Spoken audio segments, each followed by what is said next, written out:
이번 주 메시지의 제목은요. 잃어버린 반쪽 복음만 가르쳐온 교회 라는 말씀으로 여러분과 함께 은혜 나누고자 합니다. 이번 주에 제가 이제 크리스마스니까 좀 크리스마스 의미와 그런 것들 좀 전체를 좀 돌아보고자 해요. 좀 성경도 보고 좀 조사를 해봤었어요. 근데 깜짝 놀랐었습니다. 수요일 저녁에 이제 잠을 못 자고 계속 조사를 하게 된 거예요. 그리고 마음에서 너무너무 힘들었습니다. 어떻게 보면 어떤 막 뜻모를 분노 같은 것들이 치솟아 올랐었어요. 오늘 그 이유를 말씀드릴게요. 자, 우리가 이때까지 먼저 이거 보고 갈게요. 제가 여러분께 크리스마스가 원래 예수님 탄생하신 날이에요, 아니에요? 이제 다 아시죠? 자, 우리 그럼 근거 좀 보겠습니다. 자, 누가복음 보겠습니다. 누가복음 1장 말씀 볼게요. 크리스마스가 예수님 탄생한 날이 아닌 걸 어떻게 알았냐? 메시아닉 유대인들이 예수를 믿게 되니까 그분들이 구약을 자세히 아시잖아요. 구약을 통하여 크리스마스가 예수님 탄생하신 날이 아니라는 걸 우리에게 알려준 거예요. 그래서 알게 된 겁니다. 자, 보겠습니다. 누가복음 1장 5절 말씀. 네, 누가복음 1장 5절 말씀 같이 읽겠습니다. 유대왕 헤롯 때에 아비야 반열에 제사장 하나가 있으니 이름은 사가랴요 그 아내는 아론의 자손이니 이름은 엘리사벳이라. 자, 여기 보면 제사장 이름이 사가랴예요. 근데 이 사가랴는 어디 반열에 있어요? 예, 아비야 반열에 있어요. 그래서 이건 그럼 이 아비야 반열이 뭔가 하는 거예요. 다시 또 24절 보겠습니다. 우리가 구약을 모르면 이게 그냥 넘어가는 이야기죠. 그죠? 자, 다시 24절 보겠습니다. 24절부터 27절까지 같이 읽겠습니다. 이후에 그 아내 엘리사벳이 수태하고 5달 동안 숨어 있으며 가로되 주께서 나를 돌아보시는 날에 인간의 내 부끄러움을 얻게 하시려고 이렇게 행하심이라 하더라. 6째 달에 천사 가브리엘이 하나님의 보내심을 받들어 갈릴리 나사렛이라는 동네에 가서 다윗의 자손 요셉이라 하는 사람과 정혼한 처녀에게 이르니 그 처녀의 이름은 마리아라. 자, 그럼 여기서요. 마리아하고 세례 요한의 엄마 엘리사벳이 만나는 때가 6개월이에요. 그러니까 지금 엘리사벳이 임신한 지 6개월 만에 마리아가 만났었어요. 이걸 기억을 하시면 돼요. 하나는 아비야 반열. 자, 다시 역대상 보겠습니다. 여기 예수님이 탄생하신 날짜가 언제쯤인가는 단서가 바로 여기 나와요. 자, 역대상 24장입니다.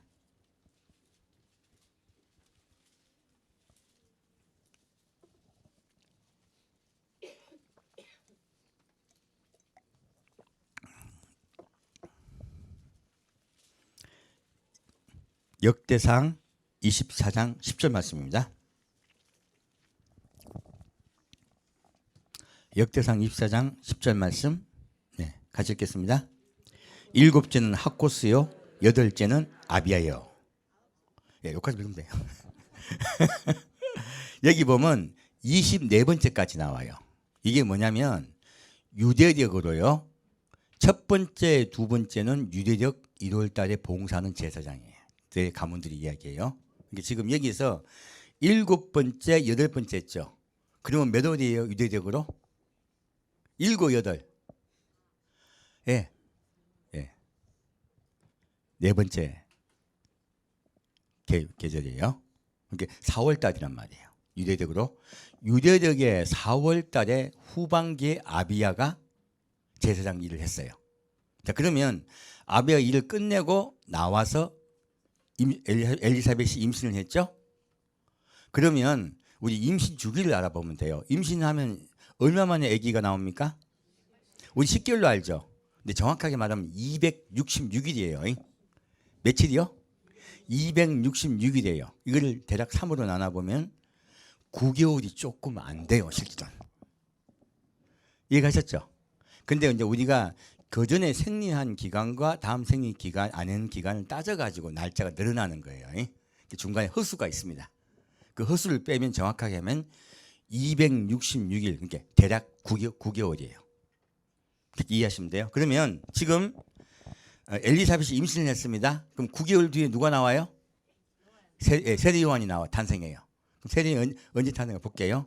5, 6, 7, 8, 9, 10, 11, 12, 1. 세례 요한이 언제 탄생합니까? 1월달에 태어났어요. 근데 그러면 예수님은 세례 요한보다 몇 개월 뒤에 태어나셨어요? 예, 6개월 뒤에 태어났어요. 그럼 예수님은 몇 월달 태어나셨어요? 7월. 네. 정확하게 산수에서 나오죠. 예수님은 유대력의 7월 달에 태어나셨어요. 그럼 유대력 7월 달에 어떤 일이 있었냐면 그때 다들 지금 자기 고향으로 지금 호적하러 가죠? 이 이야기가 뭐냐면 대이동이 있는 거는요, 사실 예루살렘 성전에 제사가 있을 때예요. 이스라엘 백성이 대이동이 있을 때는요, 그때가 언제냐? 초막절입니다. 이스라엘 백성들은 언제 예루살렘 성전에 모인다고요? 초막절이에요. 마리아도 초막절을 지내기 위해서 베들레헴에 들렀다가 예루살렘에 가려고 가다가 베들레헴에서 아기 예수님을 낳은 거예요. 그래서 예수님이 언제 태어나신 날짜는 정확하게 알 수 없지만 예수님은 초막절에 태어나셨습니다. 초막절 절기에 태어나셨어요. 이제 제가 왜 지금 크리스마스 25일 날 예배 안 본지 이해가시죠? 25일은 예수님이 탄생한 날짜가 아니에요. 그래서 크리스마스를 일부러 드리지 않고 오늘로 예배를 드리는 겁니다. 자, 그러면 예수님은 그러면요, 이게 있어요. 의문이 하나 드는 게 있어요. 그러면 이때까지 크리스마스는 왜 이때까지 이렇게 2000년 동안이나 우리가 예수님 탄생하신 날로 알고 믿고 예배를 드렸냐 하는 거예요. 이제 그 부분 때문에 이제 제가 조사를 했었어요. 의문이 들어서 조사를 한 거예요. 그리고 깜짝 놀랐습니다.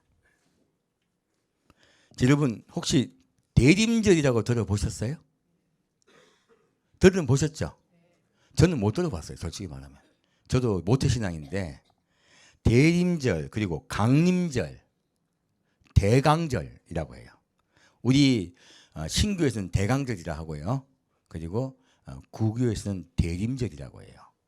근데 용어는 있으되 잘 몰라요, 다들. 근데요, 이 대림절이 시작된 것이 2세기 무렵부터입니다. 언제부터요? 2세기요. 그리고 그것이 공식화된 것이 4세기예요. 그러면 이 대림절은 초대교회의 전통이었다는 거예요. 그것을 기독교가 로마가 공인화하고부터 공식화하여 대림절이라고 전 나라가 지키게 한 것은 4세기지만 그 전에 우리 교회가 박해를 받을 때부터 이런 대림절의 행사를 교회가 했다는 거예요. 그래서 이게 지금 그 이단들이 일요일 주일을 갖다가 잘못 얘기하는 경우가 많아요. 이게 뭐 콘스탄티누스가 대제가 잘못한 거다. 그리고 크리스마스는 동짓날을 갖다가 바꾼 거다 해가지고 공격하는 경우가 많죠. 제가 조사를 해봤더니 그것들은 근거 없는 이야기예요. 그것이 근거 없는 것은 대림절을 통하여 알 수가 있습니다. 자, 대림절이 어떤 뜻이냐면요. 대림이라는 뜻은 라틴어로 어드벤트라 합니다. 근데 뜻이 오다라는 뜻이에요. 무슨 뜻이요? 오다. 누가 온다고요? 예수님이 오다는 뜻이에요. 놀랍게도 예수님이 오시는 걸 기다린다는 뜻이에요. 자, 그리고 이 어떻게 주님 오심을 준비하는 날로 그리스도인은 예수님이 최후의 심판을 하시려 하나님의 나라를 완성시키기 위해 다시 오는 것을 기다리는 절기라고 적혀있어요. 우리 이때까지 크리스마스는 뭘 알았습니까? 아기 예수 탄생하신 것을 기념하는 날로 알았잖아요. 근데 이 대림절이 어떻게 되냐면요. 대림절은 하루가 아닙니다. 예수님 크리스마스 전 네 번째 전주, 한 달 전이죠. 한 달 전에 시작해서 크리스마스로 끝나요. 하루가 아닙니다. 4주예요, 4주. 이 4주 동안 대림절을 지키게 됐어요. 지금 천주교 그렇게 하고 있습니다. 우리 개신교는 그걸 잃어버렸어요. 그래서 제가 잃어버린 반쪽 복음이라는 거예요. 제가 이걸 보고 왜 깜짝 놀랐냐면, 그럼 우리 초대교회로 들어가 봅시다. 원래 어떻게 지켰었냐면은, 부활주일도 우리 사순절을 해가지고 40일 동안 새벽기도 하잖아요. 원래 대림절도 원래 40일 동안 그렇게 했었대요. 그러다가 줄여서 4주로 바꿨어요. 저도 교회도 지금 사순절 대신에 한 4주 정도만 하는 교회도 많이 있습니다. 부활절 마찬가지로요. 이 똑같이 그런 절기가 있는 거예요. 어떻게 지켰느냐? 첫날은요. 밑에 촛불이 4개가 있어요. 몇 개요? 촛불이 4개가 있어요. 지금 없습니다, 우리 교회는. 첫 주에 촛불을 하나 켭니다. 그리고 금식기도해요. 죄를 회개해요. 그리고 그 다음 주에 다시 또 촛불을 하나 켭니다. 다시 또 기도하고 죄를 회개해요. 한 주 한 주 갈 때마다요, 죄가 점점 벗겨지고 마지막 주 크리스마스 때는요, 기쁨으로 주를 맞이하는 거예요. 촛불이 4개가 다 켜집니다. 촛불이 4개가 다 켜지고 기쁨으로 예수님 오심을 준비한다는 뜻이에요. 무엇입니까? 예수님 오실 때 우리가 몸에 죄를 갖고 있으면 안 되잖아요. 그래서 예수님 오실 때 우리 몸의 죄를 다 씻기 위해서 회개 기도로 시작하였고, 크리스마스는 예수님이 탄생하심을 기뻐하는 것도 있지만 더 정확하게 말하면요, 주가 재림하실 것을 기뻐하며 기다린다는 거예요. 무슨 뜻이냐면 주가 초림하여 오셨듯이. 어떤 뜻이요? 예수님이 초림하여 이 땅에 내려오셨듯이 다시 오실 것이니 그를 기뻐하며 기다리겠다고 이 절기를 지킨 것이에요. 그런데 원 뜻은 다 사라져 버리고 무엇만 남았습니까? 아기 예수 탄생을 축하합니다. 밝은 빛만 남았어요. 회개는 사라졌어요. 예수님을 기다리고 우리가 정말 세상에 마음 뺏기지 않고 예수님만 사랑하려고 했던 그러한 원래 전통은 사라져버리고 축제의 날로 바뀌어버린 거예요. 그래서 원래 초대교회 교인들이요, 어떻게 지어내느냐? 바로 부활절도 마찬가지, 대림절도 마찬가지, 40일 동안 금식하고 회를 회개하고 기도하면서 예수님께서 깨끗하게 살고 올바르게 살려고 노력하면서 마지막 부활절의 주의 부활을 축하했습니다. 대림절도 마찬가지예요. 40일 동안 금식하고 회개하고 점점점 예수께 나아가다가 마지막 날 이제 예수님 오시는 것을 우리가 맞이할 수 있겠다 하면서 이들이 축하를 했습니다. 이것이 바로 기독교 2대 절기였다는 거예요. 근데 지금 다 사라져버리고 부활절만 남았습니다. 왜 그렇게 됐을까요? 구교는 지키고 있어요. 근데 우리 신교는 그걸 잃어버린 거예요. 왜 잃어버렸을까요? 마르틴 루터가 종교 개혁을 할 때요, 마르틴 루터가 싫어한 성경이 2가지가 있습니다. 하나는 여러분 잘 알고 있는 야고보서예요. 루터는 심지어 야고보서는 찢어버리면 좋겠다고 얘기했습니다. 그리고 이신칭의만 강조하려고 하다 보니까 그래요. 성경을 넓게 보지를 않아서 그래요. 그리고 또 한 가지, 요한계시록은 사도나 선지자의 책으로 생각되지 않는다. 그리스도에 대해 가르쳐주지 않으며 그리스도를 알게 해주지 않는다 라고 했어요. 그럼 루터는 요한계시록을 인정했다, 인정하지 않았다? 인정하지 않았습니다. 왜요? 루터 입장에서는 이신칭의로 구원받는 것만 중요한 거예요. 그 외에 다른 것들에 대해서는 루터는 중요하지 않다고 생각한 거예요. 그러다 보니까 요한계시록을요 정경으로까지 인정도 안 한 거예요. 심지어 야고보서도 인정을 안 한 거예요. 이건 부분만 인정한 거죠. 루터만 그랬냐? 칼빈도요 요한계시록의 주석서를 집필하지 않았습니다. 칼빈이 다른 성경은 다 주석서를 냈어요. 어디만 안 냈다? 요한계시록만 내지 않았습니다. 우리 개신교가 종교혁명을 했을 때요 십자가에 못 박혀 돌아가신 예수만 전한 거예요. 교회의 양대 기둥이 있습니다. 하나는요 예수 그리스도의 십자가 못 박혀 돌아가신가 부활하심이에요. 부활하시고 승천하심이에요. 이것이 한 기둥이고, 두 번째 기둥은 무엇입니까? 예수님께서 다시 오신다는 거예요. 내가 속히 오리니 너희는 나를 기다리라 말씀하셨어요. 이것이 두 번째 기둥이에요. 그래서 성전은 어떻게 됐습니까? 보아스와 야긴의 기둥으로 성전 서 있습니다. 그런데 기둥 하나가 빠져버린 거예요. 저도 몰랐고 우리도 몰랐고 다 몰랐습니다. 이때까지 지금 종교혁명한 지가 얼마입니까? 종교개혁한 지가 600년이 넘게 지났어요. 그래서 제가 밤에 잠을 못 잔 거예요. 어떻게 이렇게 복음이 반쪽만 전해졌을까? 원래 초대교회는 매년마다 주의 부활하심을 감사하며 찬양하며 회개하고 주님의 다시 오심을 기다리고 싶다는 거예요. 그 반쪽 복음이 사라져버린 것입니다. 오늘날 예수님 다시 오신다고 하면요 이단 취급이나 해요. 교회가 완전히 정화되지 못하는 것은요 알파이신 예수님만 자꾸 믿으려고 해서 그래요. 오메가 예수를 함께 믿어야 됩니다. 예수님 분명히 나는 알파와 오메가라 말씀하십니다. 자, 이 말씀 때문에 너무너무 힘들었어요. 저도 모태신앙인데 몰랐잖아요. 그래서 제가 전도사님께 물어봤습니다.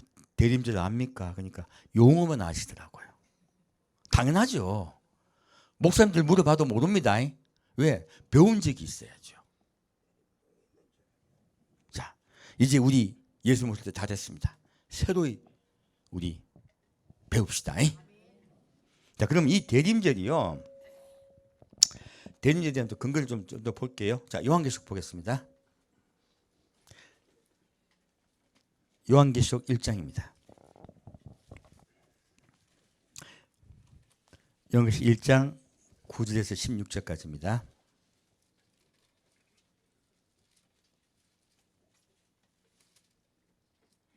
요한계시록 1장 9절에서 16절까지 같이 읽겠습니다.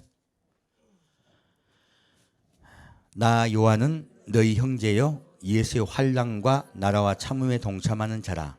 하나님의 말씀과 예수의 증거를 인하여 반모라는 섬에 있었더니 주의 날에 내가 성령에 감동하여 내 뒤에서 나는 나팔 소리 같은 큰 음성을 들으니 가로되 너 보는 것을 책에 써서 에베소, 스무나, 버가모, 두아디라, 사데, 빌라델비아, 라오디게아 7 교회로 보내라 하시기로 몸을 돌이켜 나더러 말한 음성을 알아보려고 하여 돌이킬 때 7 금 촛대를 보았는데 촛대 사이에 인자 같은 이가 발에 끌리는 옷을 입고 가슴에 금띠를 띠고 그 머리와 털의 희기가 흰 양털 같고 눈 같으며 그의 눈은 불꽃 같고 그의 발은 풀무에 단련한 빛난 주석 같고 그의 음성은 많은 물소리와 같으며 그 오른손에 7 별이 있고 그 입에서 좌우에 날성검이 나오고 그 얼굴은 해가 힘있게 비치는 것 같더라.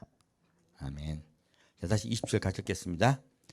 내 본 것은 내 오른손에 7 별의 비밀과 7 금촛대라.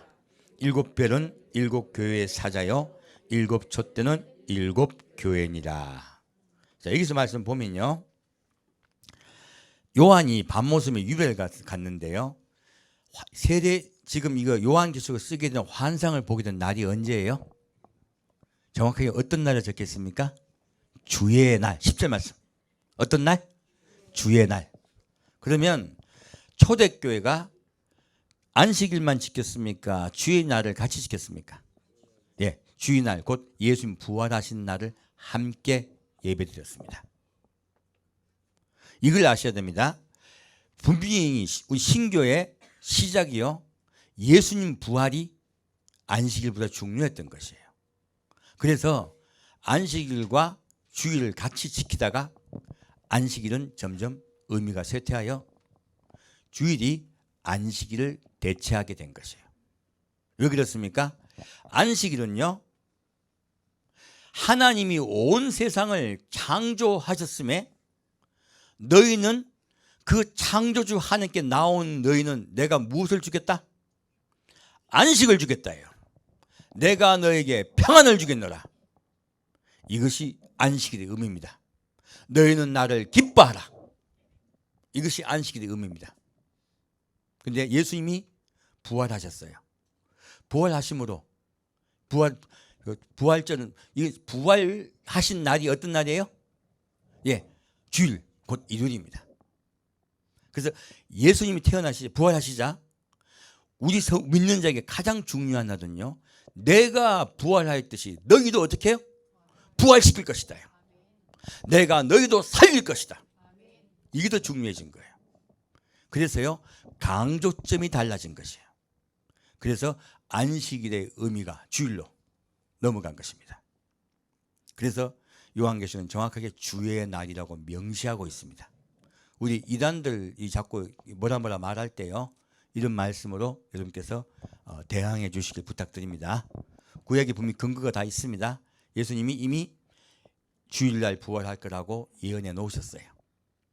자, 그리고 이 예수님이요, 부활하셨을 때, 지금 요한에게 나타나셨을 때 어떠셨어요? 오른손에 7별이 있고요, 얼굴이 어떻게 돼요? 해와 같이 빛났습니다. 자, 이게 이제 크리스마스의 근거를 찾아가다 보니까 이 말씀이 나온 거예요. 여러분, 크리스마스 때 온 세상이 무엇으로 가득 찹니까? 예, 불빛으로 가득 찹니다. 막 빛나요. 예수님이 왜 그렇게 빛나게 하셨냐 하는 거예요. 누가 빛나는 분이시다? 예수 그리스도. 예수님이 부활하셔서 성천하시고 난 다음에 다시 오실 때, 다시 오시는 예수는 보이지도 않는 아기 예수다. 빛나는 왕 중의 왕이시다. 빛나는 왕 중의 왕이십니다. 그래서요, 그 빛나는 왕 중의 왕이 다시 오는 날을 기념하는 날은요, 불로 가득 차는 거예요. 불빛으로 가득 차는 거예요. 그래서 예수님이 크리스마스를 불빛으로 가득 차게 하셨습니다. 자, 그러면 왜 초대교회는 크리스마스를 예수님의 다시 오시는 날로 정하고 믿었을까요? 근거가 있습니다. 바로요, 예수님 십자가 못 박혀 돌아가시고 부활하셨죠? 예수님이 십자가 못 박혀 돌아가시고 부활하실 때 누가 예수님께 오셔서 부활시키셨어요? 예, 성령님이 내려오셔서 예수님의 몸을 다시 살리셨습니다. 그래서 초대교회 교인들은 예수님이 이 땅에 오셔서 아기 예수 육신이 되셨던 날, 살아나셨던 날, 육체를 입으신 날을 이 날로 잡은 거예요. 어떤 날로요? 부활절로 잡은 거예요. 부활절로 잡아서 이제 그러면 계산해 볼게요. 거기에 유대력 언제냐면 1월달이에요. 그러면 유대력 1월달에서 다시 9개월 기록하면 몇 월달이에요? 유대력 9월달입니다. 아까 2, 3, 9, 10월달이구나. 2, 3, 4, 5, 6, 7, 8, 9, 10, 10월달이네, 그죠? 유대력 10월달이 12월이에요. 우리 지금 그레고리력으로 보면요. 그래서 그 당시에 고대부터 동짓날을요, 이교도들이 제일 큰 축제로 새해 첫날로 지냈단 말이에요. 그 사람들이 그렇게 축제를 벌이고 했거든요. 그러니까 우리 기독교인들은 원래 거기 그 당시에 메이저였어요? 숨어 사는 사람들이었습니까? 숨어 살았습니다. 그래서 이교도의 축제날을요, 예수님의 재림날로 잡아버린 거예요. 예수님 탄생하신 날로 잡은 거예요. 그게 뭐냐면 예수님이 동짓날쯤 탄생했다고 본 거야. 그러면 동짓날쯤 탄생하신 예수님이요, 이날쯤에 다시 오실 거라 믿은 거예요. 언제 다시 오실 거라 믿은 거라고요? 예, 예수님 탄생하신 그날 다시 오실 거라고 믿은 거예요. 그래서 대림절을 그때 지킨 겁니다. 그 근거는 바로 예수님이 십자가 못 박혀 돌아가시고 부활하신 것을 근거로 삼았었습니다. 이제 이해가 가시죠? 그래서 우리가 이렇게 뭐 콘스탄티누스 대제가 그렇게 한 게 아니고요, 원래부터 그렇게 지키고 있다가 4세기쯤에 대림절을 공식화한 겁니다. 이제 이해가 가시죠? 그렇게 한 거예요. 자, 그러면 한 가지 의문이 되는 게 있어요. 이렇게 촛불을 켜서 주의 재림을 기다리던 이 행사는 어떻게 만들어졌을까요? 놀랍게도요, 이것은 성경에도 근거가 있습니다. 이분들은 지금 유대인들이 2세기쯤 없어졌었죠. 그런데 흔적은 남아 있었어요. 바로 그 흔적의 근거가 바로 이겁니다. 괜히 갖다 놓은 게 아니고 자, 지금 말씀드릴게요. 이 날짜를 뭐라고 하면 성경에는 수전절로 나와요. 무슨 절이요? 수전절. 수전절은 겨울이다라고 성경에 나와 있습니다. 그러면 이 수전절 곧 유대인들은 가장 겨울 축제인 하누카예요. 수전절 유대인들은 하누카라 합니다. 이 하누카가 어떻게 생겼나 하는 거예요. 자, 보겠습니다. 수전절은 시리아의 안티오쿠스 에피파네스가 예루살렘 성전의 번제단 자리에 제우스 동상을 세워두고 돼지피로 제사를 드려서 성전을 더럽히자 BC 164년경에 마카비가 군사를 일으켜서 수리아 군대를 물리치고 성전을 정화하여 하나님께 드린 날을 기념하는 날입니다. 이거는 이제 정확하게 우리 성경에는 안 나오죠, 그죠? 근데 유대인들은 이걸 지키고 있어요.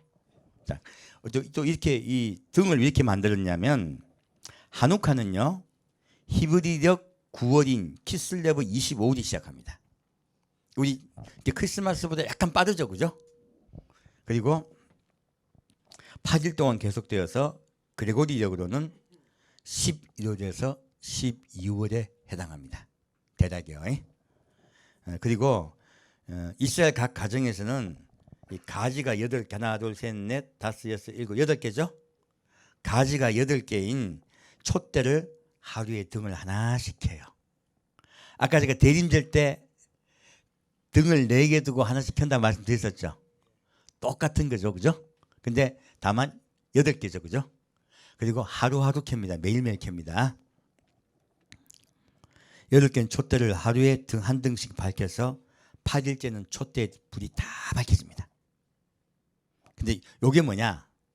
요거는 요 등을 밝히는 씨예요, 씨. 씨불이에요, 씨불.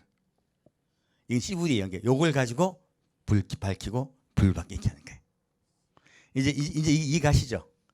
8개와 1개 등. 자, 그러면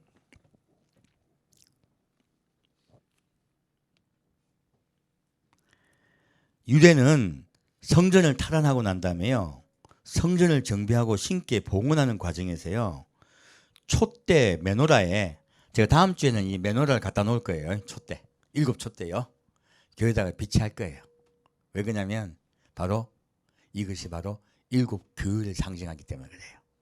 아까 제가 요한계시록을 몇 개 읽었냐면 촛대가 7촛대가 뭐예요? 7촛대는 7교회입니다.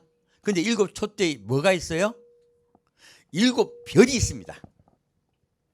7별이 있습니다. 7별이 무엇입니까? 성령님이세요. 이 교회를 지키고 교회를 인도하는 분은 성령님이세요. 그래서 7별이 함께 계신 거예요. 그래서 예수님이 7촛대와 7별을 가지고 계시죠. 바로 예수님이 이 교회를 인도하시고 성령을 주관하시는 분이라는 뜻이에요. 이것이 일곱 촛대와 일곱 별의 의미입니다. 그래서 제가 이제 여기다가 촛대를 갖다 놔서 우리를 주관하시는 분은 예수 그리스도입니다 하고 놔둘 거예요. 그걸 메노라라고 합니다. 그리고 이때 유대인들은 성전을 뒤진 끝에요, 이방인이 손을 대지 않은 순수한 기름 한 병을 발견합니다. 그리고 그 기름으로 요 촛대를 하나 켜요. 근데 하루만 지나면 꺼지겠죠. 그동안에 이제 거룩한 기름을 만들어요. 이제 거룩한 기름을 만드냐 8일이 걸렸어요. 그러면 이 불이 꺼져야 될까 안 꺼져야 될까요? 꺼져야 되는데 8일 동안이나 안 꺼져요. 놀라운 기적이 일어나는 거예요. 그래서 이스라엘 백성들은 성전의 기름을 봉헌할 때 하루밖에 남지 않은 기름이 8일 동안이나 꺼지지 않은 것을 기념하기 위해서 이렇게 8일 동안 축제를 하는 거예요. 그리고 8개의 촛대를 해가지고 이렇게 한우카를 기념하고 있습니다. 바로 대림절의 그 근거가 됐던 것이 그럼 뭐예요? 대림절의 근거가 된 촛불을 켜는 것은요, 바로 이 한우카로부터 시작된 것이에요. 그래서 구약을 알고 유대인의 풍속을 안다는 것은 굉장히 중요합니다. 우리가 원래 원복음을 찾는데 얼마나 중요한지 모릅니다. 그래서 이것을 여러분께 보여드리려고 온 거야. 한우카는요, 똑같은 빛의 축제입니다. 무슨 축제예요? 빛의 축제예요. 똑같습니다. 우리가 지금 빛의 축제, 크리스마스를 빛의 축제로 지금 드리듯이요, 똑같이 그러는 거예요. 이 사람들이 왜 그렇게 했냐면 이때 성전을 탈하는 날인 게 아니고요, 이들도 똑같아요. 지금 빛이 이색이죠? 그때 이들이 탈하고 난 다음에 이 한우카를 지내려고 했더니 명절날 맞춰가지고 지내는 게 좋겠다 생각을. 언제 맞춰서? 명절에. 그래서 저 이방인들은 동짓날 명절이라고 지내니까 우리는 이방인들이 지내는 그날 말고 이날을 동짓날과 같이 축제로 보내자고 날짜를 겨울에 잡은 거예요. 놀랍게도. 그럼 의미가 똑같죠. 원래 예수님 믿는 그리스도인들이 대림절을 정한 것과 똑같은 거예요. 무엇입니까? 바로 원래 이기도들이 믿던 동짓날을 있잖아요, 기독교화해 된 거예요. 이것이 모방입니까? 덮어버린 것이에요. 덮어버린 거죠. 더 좋게 덮어버린 거죠. 그렇게 해서 이렇게 겨울에 빛의 축제가 시작된 것이에요. 무엇입니까? 이거 하나님이 인도하시는 거 아닙니까? 가장 어두운 겨울, 가장 어둠이 많은 때 누가 오십니까? 예수님이 오십니다. 빛이신 예수님께서 오십니다. 예수님은 그것을 아시기 때문에요, 유대로부터 시작하여 우리 개신교도 그렇게 믿게 하신 거예요.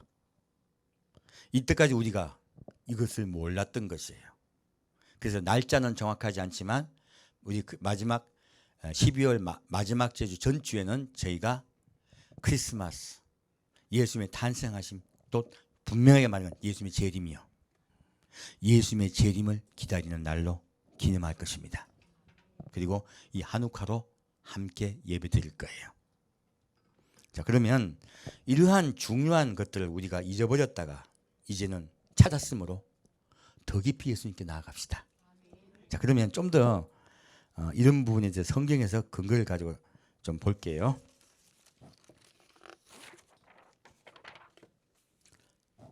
다니엘서 8장 보겠습니다.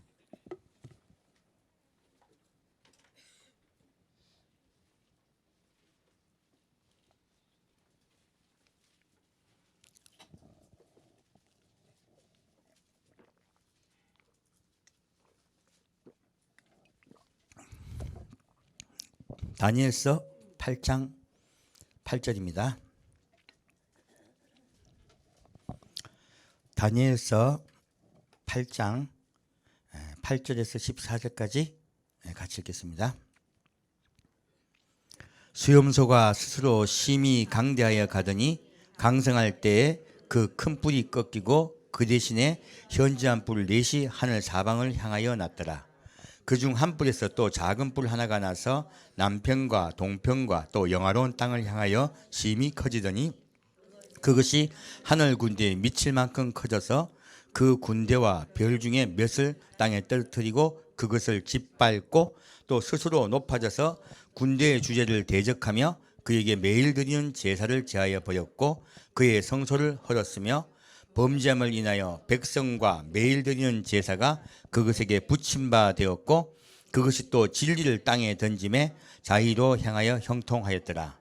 내가 들은즉 거룩한 자가 말하더니 다른 거룩한 자가 그 말하는 자에게 묻되 이상에 나타난 바 매일 드리는 제사와 망하게 하는 죄악에 대한 일과 성소와 백성이 내어준 바 되며 짓밟힐 일이 어느 때까지 이룰꼬 하매 그가 내게 이르되 2300주야까지니 그때 성소가 정결하게 함을 입으리라 하였느니라.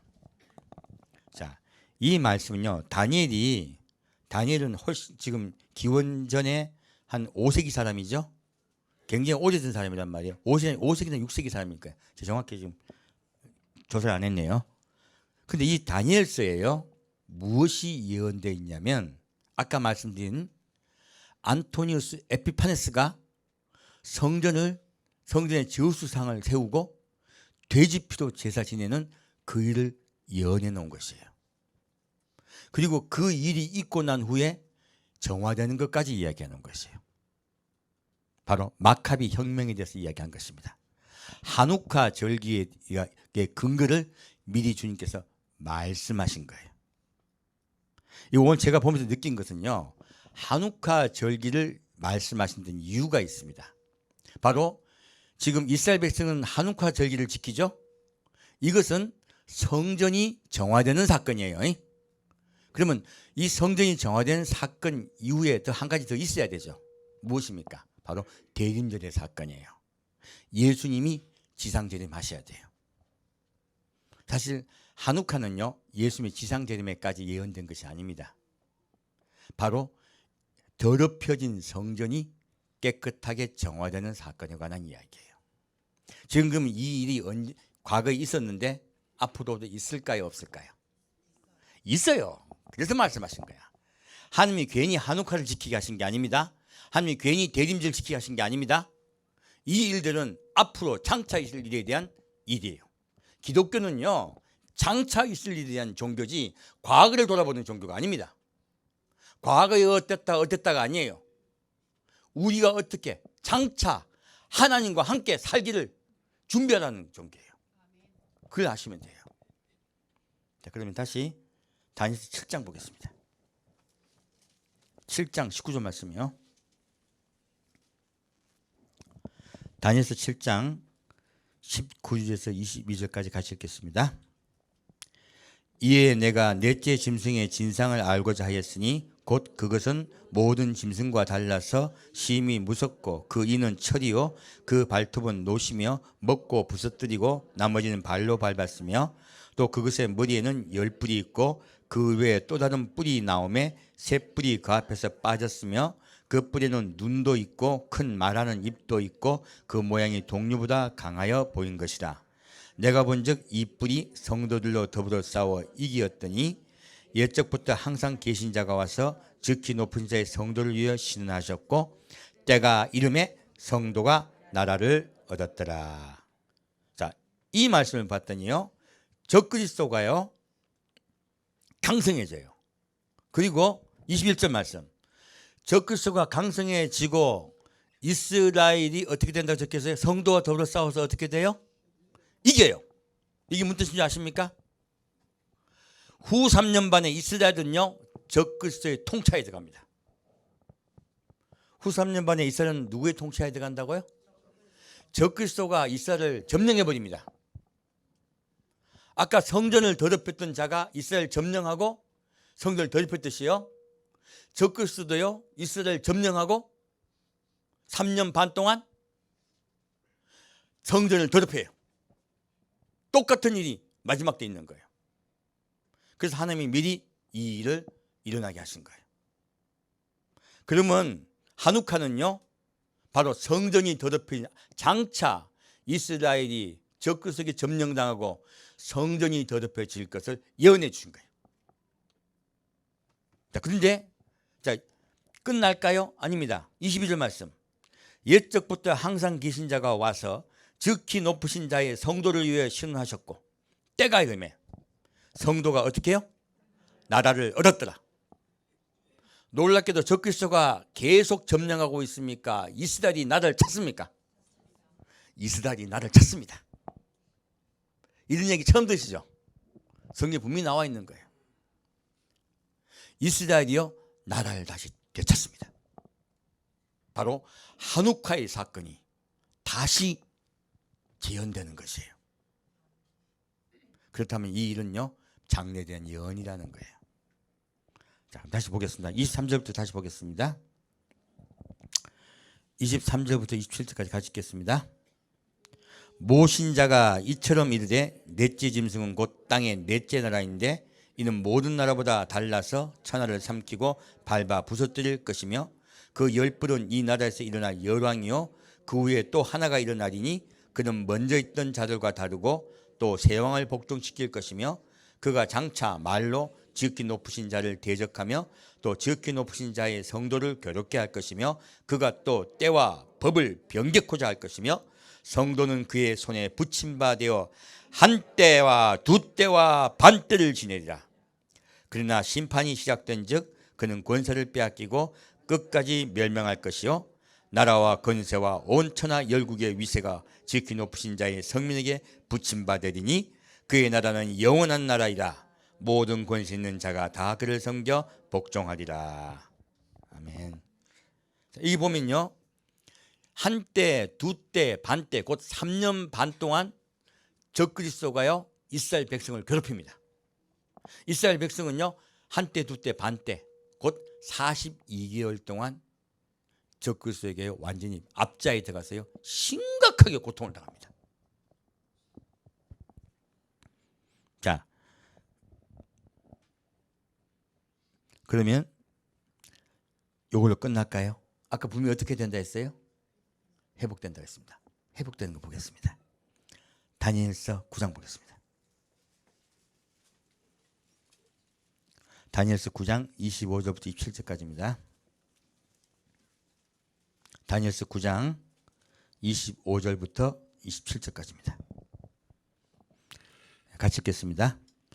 그러므로 너는 깨달아 알지언니라 예루살렘을 중건하라는 영이 날 때부터 기름 부음을 받은 자 곧 왕이 일어나기까지 7일에와 62일에가 지날 것이요 그때 곤란한 동안에 성이 중건되어 거리와 해자가 이를 것이며 62일 후에 기름 부음을 받은 자가 끊어져 없어질 것이며 장차 하나님의 백성이 와서 그 성읍과 성소를 회파하려니와 그의 종말은 홍수의 엄몰됨 같을 것이며 또 끝까지 전쟁이 있으리니 황폐할 것이 작정되었느니라.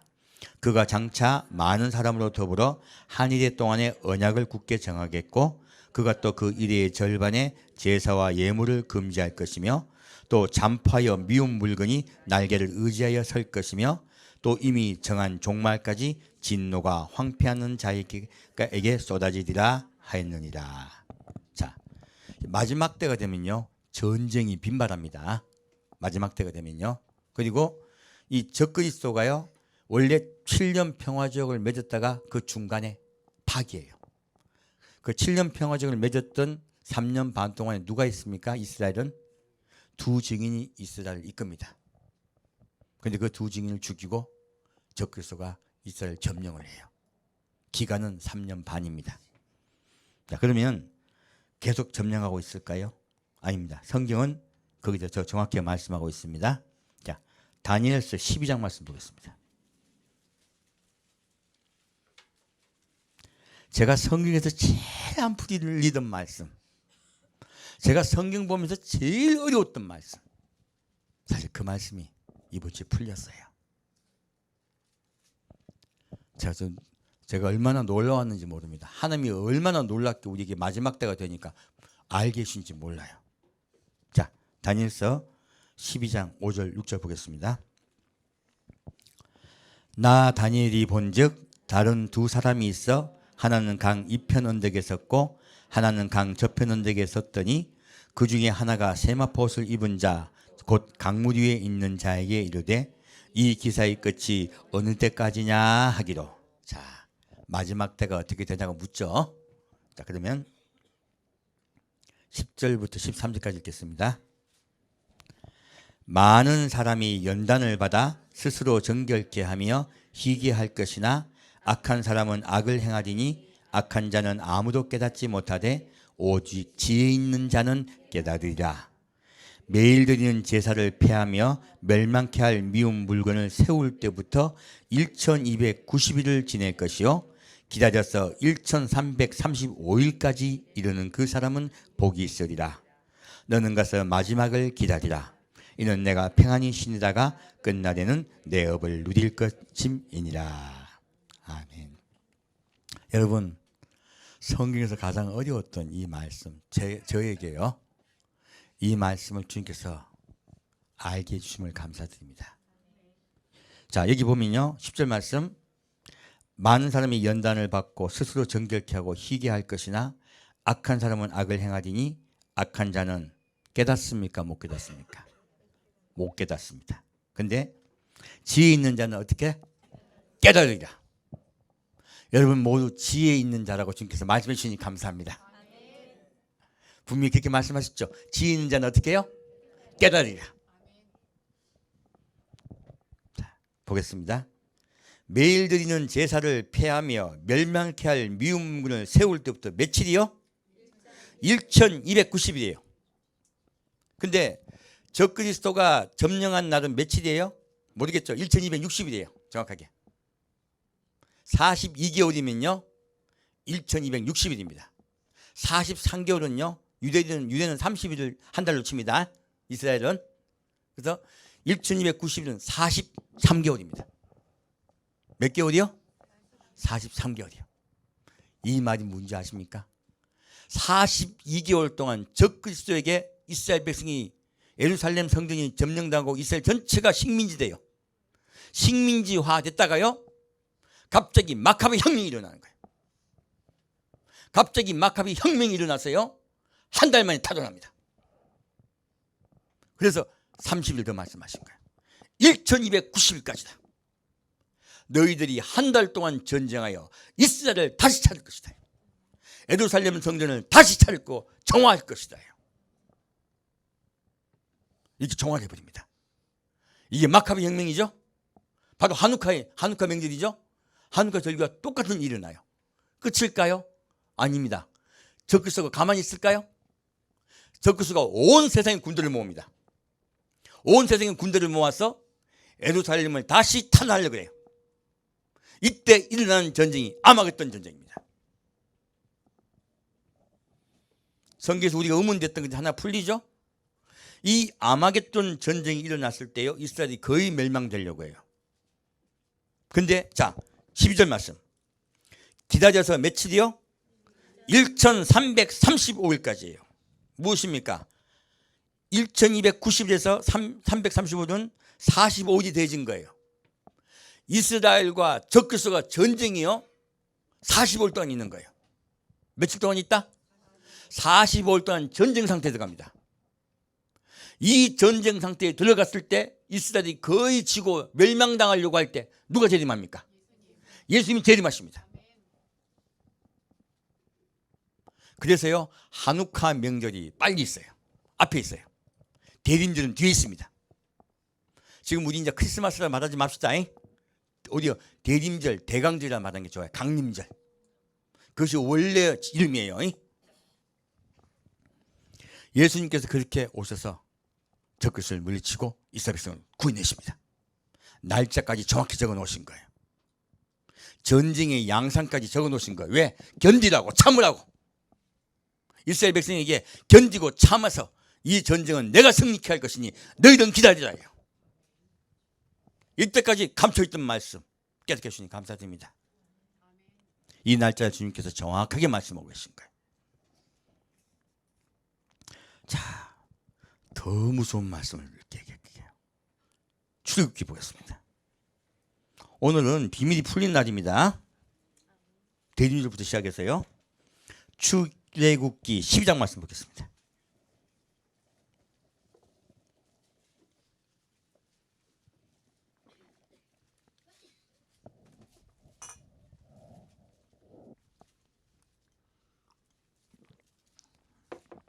출애굽기 12장 39절에서 42절까지요. 출애굽기 12장 39절에서 42절까지 같이 읽겠습니다. 출애굽기 12장 39절입니다. 그들이 가지고 나온 발교되지 못한 반죽으로 무교병을 구웠으니 이는 그들이 애굽에서 쫓겨남으로 지체할 수 없었음이며 아무 양식도 준비하지 못하였음이더라. 이스라엘 자손이 애굽에 거주한 지 430년이라. 430년이 마치는 그날에 여호와의 군대가 다 애굽 땅에서 나왔은즉 이 밤은 그들이 애굽 땅이 인도하여 내심을 인하여 여호와 앞에 지킬 것이니 이는 여호와의 밤이라. 이스라엘 자손이 다 대대로 지킬 것이니라. 이 6월절에 관한 이야기죠. 자, 이스라엘 백성이요 애굽 땅에서 몇 년 있었습니까? 430년입니다. 무슨 뜻일까요? 왜 이스라엘 백성은 430년 동안 있었을까요? 아까 적그리스도의 치하에요 이스라엘 백성이 신음한 게 몇 개월이었어요? 43개월입니다. 430년 동안 이스라엘 백성들이요 애굽에서 노예로 있었던 것과 똑같이 43개월 동안 이스라엘 백성이 적그리스도의 노예로 있을 거라고 미리 말씀하고 계신 거예요. 그 43개월이요 이 430년의 고통과 같다고 얘기하신 거예요. 비록 짧은 기간이지만 고통이 극심하다는 이야기입니다. 지금 애굽 땅에 있을 때 이스라엘 백성이 완전히 심각하진 않았죠, 그죠? 노예 생활은 했지만 끌려다니고 이런 건 아니었잖아요. 일을 많이 한 거지. 그래서요 이들이 430년 동안 애굽에 살았던 그 고통, 노예로 살았던 것과 똑같은 고통을요 43개월 동안 당한다는 뜻이에요. 이스라엘 백성은 극심한 고통을 당합니다. 그 43개월 동안. 그리고서 그들이 마카비 혁명을 통해 해방돼요. 똑같은 일을 합니다. 누구요? 적그리스도 손에서 벗어나죠? 여기도 마찬가지죠. 누굽니까? 바로의 손에서 벗어나죠? 그렇게 바로의 손에서 벗어난 것도요 장차 너희가 적그리스도 치하에서 잡혀 있다가 내가 너희를 구해낼 것이라는 것을 미리 예언해 주신 거란 거예요. 그럼 우리가 이때까지 430년 동안 왜 이스라엘이 애굽에 있었는지 이해가 안 갔었잖아요. 알고 봤더니 하나님의 어떤 어떤 것을 말씀해 주신 거예요? 하나님이 이스라엘을 구속하려는, 다 구원하시려는 하나님의 계획을 미리 우리에게 알려주신 것입니다. 성경 전체는요 주의 오심을 향하여 가고 있습니다. 오메가이기 때문에 그래요. 알파이신 예수, 천지를 창조하신 하나님이 오메가 하나님이시기도 하십니다. 자, 이제 스가랴 14장 보겠습니다. 스가랴 14장으로 오늘 메시지 마치겠습니다. 스가랴 14장 7절부터 11절까지입니다.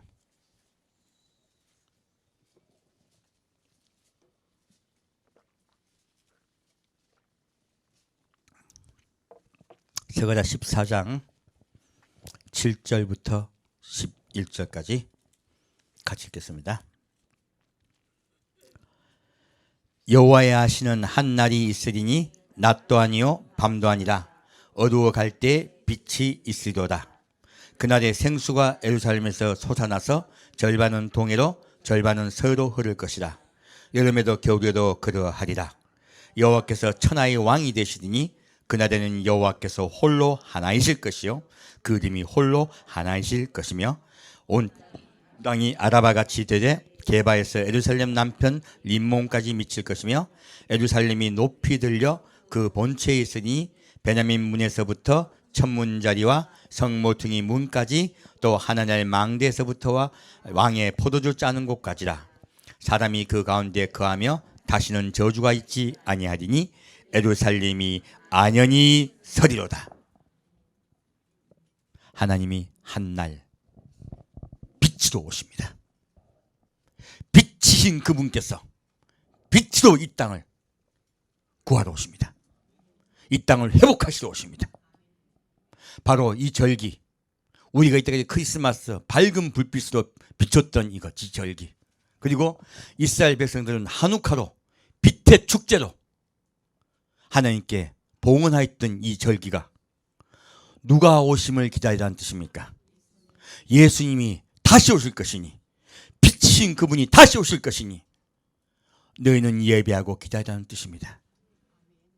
우리 그 빛이신 예수님이 오실 때까지 늘 예수님만 사랑하고 세상 바라보지 말고 늘 예수님께 나아갑시다.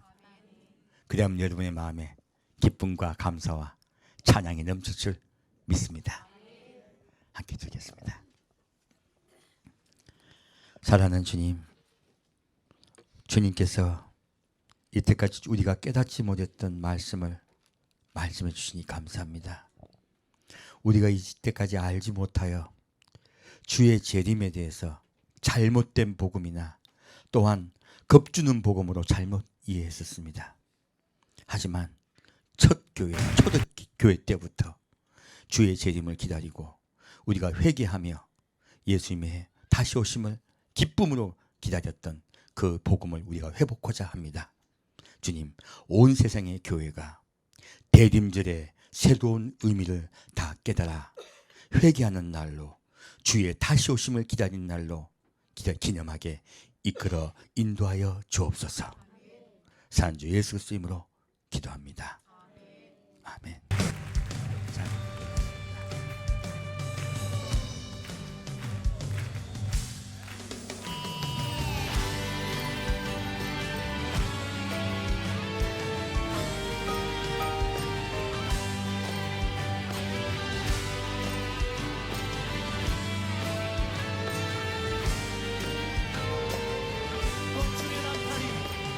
공중에 나팔이 울려나고 온 땅이 흔들릴 때 사람의 손으로 세워진 것 모두 다 무너지리. 세상의 헛된 영광, 썩어질 헛된 우상, 사망 권세 모두 깨뜨리신 주님 발 앞에 무너지리. 모든 영광과 존귀와 능력 죽임 당하신 어린 양께 모든 눈이 왕의 위엄 보게 되리. 모든 영광과 존귀와 능력 부활하신 주 예수님께 영광 중에 구름 타고 주 오시리. 주님 곧 오시네. 아멘. 이제 크리스마스를 우리가 마음으로 바꿉시다. 모든 예수님 오신 그를 기념하는 날입니다. 주의 재림을 대비하고 기다립시다. 주 다시 오실 날 멀지 않았네. 주 맞을 준비하라. 사랑으로 무장한 주의 신부 교회여 일어나라. 아멘. 우리의 삶을 들여 주의 길 예비할게. 주의 권세, 주의 크신 능력 모든 나라가 보게 되리. 모든 영광과 존귀와 능력 죽임 당하신 예수 양께 모든 눈이 왕의 위엄 보게 되리. 아멘. 모든 영광과 존귀와 능력 부활하신 주 예수님께 영광 중에 구름 타고 주 오시네. 모든 영광과 존귀와 능력 죽임 당하신 어린 양께 모든 눈이 왕의 위엄 보게 되리. 모든 영광과 존귀와 능력 부활하신 주 예수님께 영광 중에 구름 타고 주 오시네. 주님 곧 오시네. 아멘 아멘. 주님이 내가 속히 오리라 말씀하셨습니다. 너희는 예비하고 나를 기다리라 말씀하셨습니다. 빛이신 금 앞에 나아가며 늘 정결하게 삽시다. 늘 깨끗하게 삽시다. 늘 감사하며 삽시다.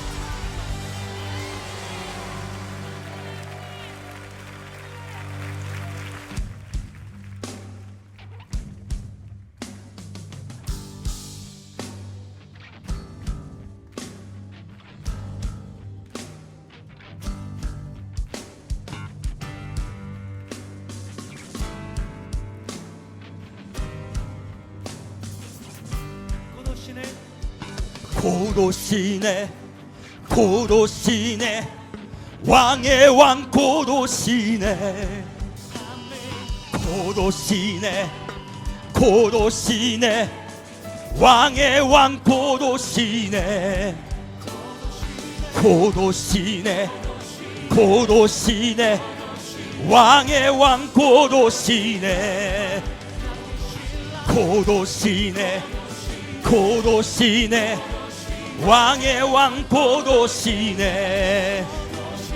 고도시네 고도시네 왕의 왕 고도시네. 고도시네 고도시네 왕의 왕 고도시네.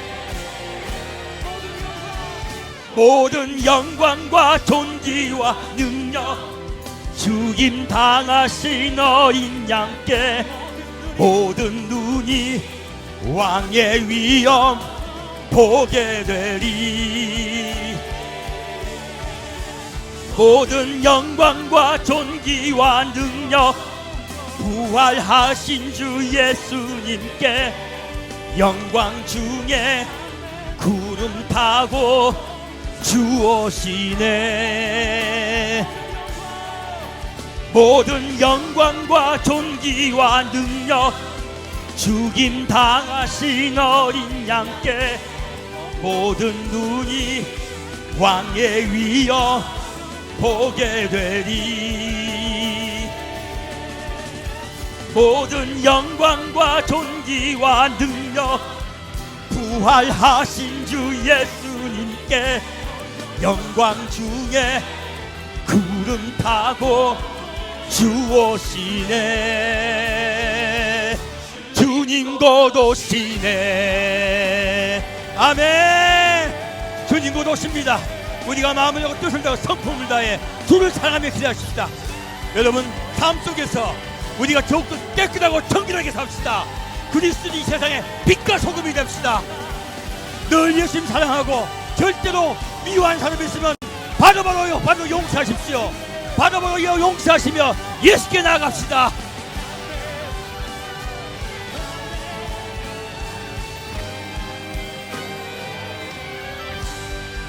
아멘.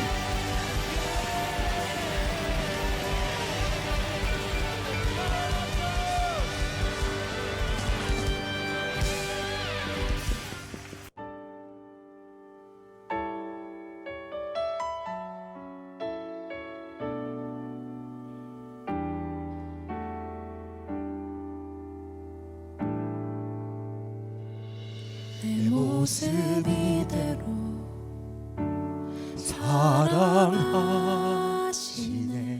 연약함 그대로 사랑하시네. 나의 모든 발걸음 주가 하시나니 날 인도하소서. 내 모습 그대로 사랑하시네. 연약함 그대로 사랑하시네. 나의 모든 발걸음 주가 하시나니 날 인도하소서. 주의 날개 아래 거하는 것, 주의 임재 안에 거하는 것, 나의 가장 큰 소망, 나의 가장 큰 은혜, 주와 함께 동행하느니.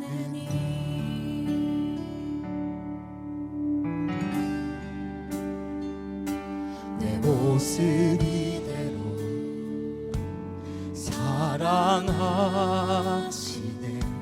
연약함 그대로 사랑하시네. 나의 모든 발걸음 주가 하시나니 날 인도하소서. 주의 날개 아래 거하는 것, 주의 임재 안에 거하는 것, 나의 가장 큰 소망, 나의 가장 큰 은혜, 주와 함께 동행하는 주의 날개 아래 거하는 것, 주의 임재 안에 거하는 것, 나의 가장 큰 소망, 나의 가장 큰 은혜, 주와 함께 동행하느니.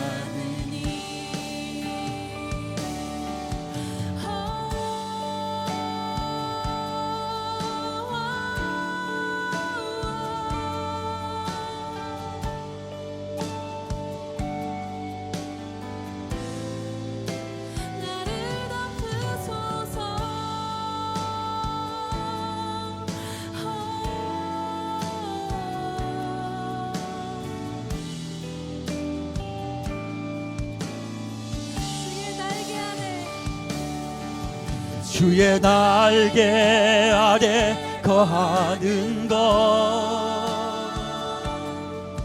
주의 임재 안에 거하는 것, 나의 가장 큰 소망, 나의 가장 큰 은혜, 주와 함께 동행하는 주의 날개 아래 거하는 것, 주의 임재 안에 거하는 것, 나의 가장 큰 소망, 나의 가장 큰 은혜, 주와 함께 동행하는 나의 가장 큰 소망, 나의 가장 큰 은혜, 주와 함께 동행하느니.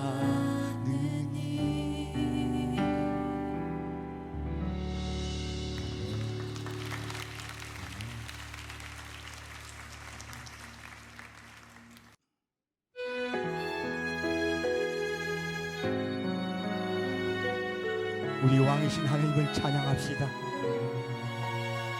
마음을 다해 사단 주님을 찬양합시다.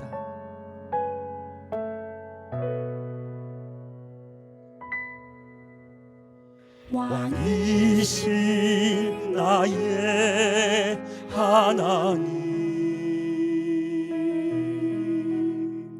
내가 주를 높이고 영원히 주의 이름을 송축하리이다.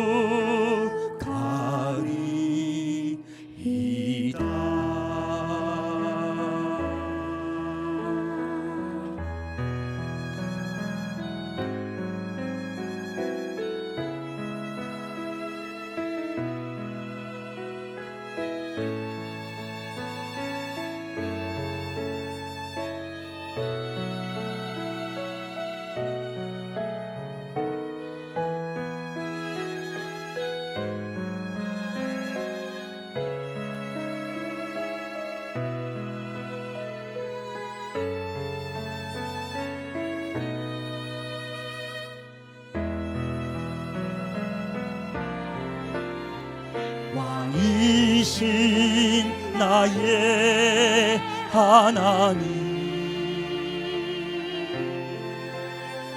내가 주를 높이고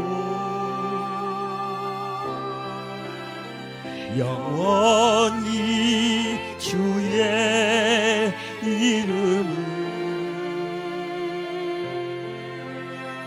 송축하리이다.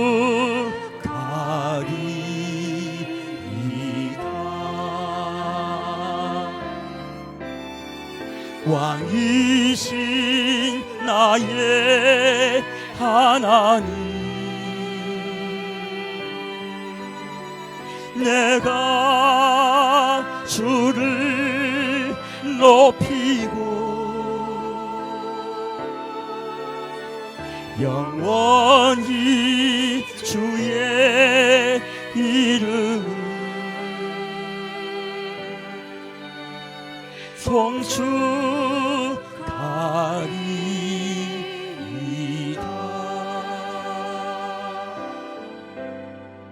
영원히 주의 이름을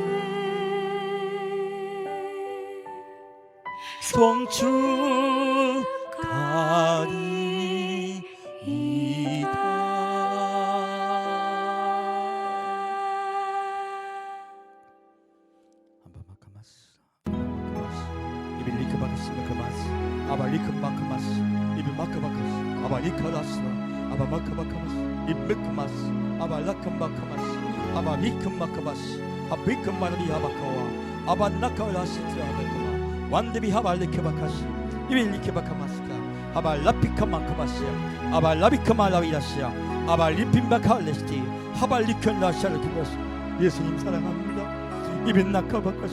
우리가 몰랐던 복음 주의 이름을 알게 하시니 감사합니다. 이빌라카바테 이름으로 너는 마음을 다하고 뜻을 다하고 성품을 다하여 목숨을 다하여 나를 사랑하며 나를 기다리라 말씀하신 그 말씀을 우리가 명심하고 명심하겠습니다. 이빌라카바 잃어버린 복임 이빌라카바스라 주의 재림을 기다려 예배하는 그 말씀을 우리가 명심하고 명심하겠나이다. 이빌라칸바바스라바 우리가 이때까지 반쪽 복음만 알았기 때문에 우리가 믿음이 성장하지 못하고 우리가 오직 그리스도 살아지 못했습니다. 아버지 늦게나마 깨닫게 하시고 알게 하시니 감사드립니다. 이빌라카바바 우리가 늘 무엇을 하든지 어떤 일을 하든지 주님이 곧 오실 거라는 것을 우리가 늘 기억하며 우리의 삶을 살아들게 역사하여 주옵소서. 우리의 삶이 늘 예수님의 재림에 초점이 맞춰지게 역사하여 주옵소서. 이 빈마카바카자사 우리의 삶이 예수님 다시 오심에 초점이 맞춰질 때 우리가 세상의 소망을 모두 던져버리고 온전히 예수님만 더 사랑할 줄로 믿습니다. 이빌라카바카자사 온전히 예수님만 사랑하고 또한 성도끼리 서로 양보하며 서로가 서로에게 좋은 말로 좋은 입술 거룩한 입술로 서로를 성기는 우리가 되게 아버지 역사하여 주옵소서. 이 빌라카마카마샤 성령께서 이 자리에 오셔서 우리 성도 한 명씩 붙잡으시고 인도하여 주옵소서. 이 캄마카샤 이크바도샤 이빌라카바시 이크바도 완베비카도샤 이크바도 셀키바 완다바카라바카와시라 힘발라카바카와 하빌리캄바바카바라셀라바카셀 이키바 와핀마카바라셀라다스와 할렐루야. 지금은 우리를 위해서 십자가에 못 박히신 예수, 그리고 다시 우리를 살리시기 위해서 부활 승천하셨다가 다시 오시겠다고 약속하신 그 예수, 그 예수를 사모하며 기다리려 작전 우리 성도 한 명 한 명의 삶 속에 주의 성령이 역사하시고 주의 성령이 함께 하시사 늘 승리하게 역사하여 주옵소서. 마귀와 싸워서 늘 승리하게 역사하여 주옵소서. 그 역사가 우리 성도 한 명에게 한 명에게 있을 줄 믿사옵고 감사드리오며 성부와 성자와 성령의 이름으로 간절히 축원드리옵나이다.